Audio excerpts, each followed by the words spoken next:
ગુજરાત સુરત શહેરના વરાછા પોલીસ સ્ટેશનમાં નોંધાયેલ ઘરફોડ ચોરીના આચર ચોર ઇસમને મધ્યપ્રદેશ ભીંડમાંથી પકડી પાડી વણશોધાયેલ ગુનો શોધી કાઢતી સુરત શહેર ક્રાઇમ બ્રાન્ચ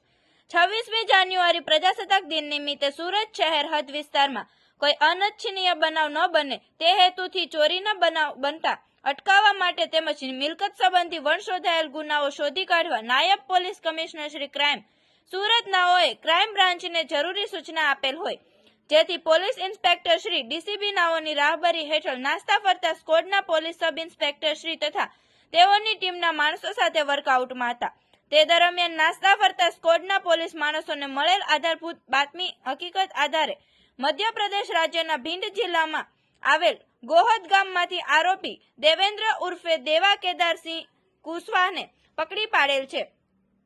સદર ગુનો શોધી કાઢવા માટે ગુનાવાળી જગ્યાની આજુબાજુના સીસીટીવી ફૂટેજ ચેક કરી ફૂટેજ આધારે બાતમીદારો થકી માહિતી મેળવતા ચોરી કરનાર ઈસમ દેવા કુશવાહ હોવાનું જણાઈ આવેલ હતું, જેથી તેની તપાસ કરતા તે વરાછા ખાતેથી મકાન ખાલી કરી ચાલ્યો ગયેલ હોવાનું જણાઈ આવતા તેણે જ ગુનો આચરેલ હોવાની માહિતી પાકી થયેલ હતી, જેથી આરોપીના વતન જઈ ત્યાં ગોહદ ગામમાં વોચ કરીને પકડી પાડવામાં આવેલ છે. આવા અવનવા સમાચાર જોવા માટે જોતા રહો P24 ન્યૂઝ ગુજરાત.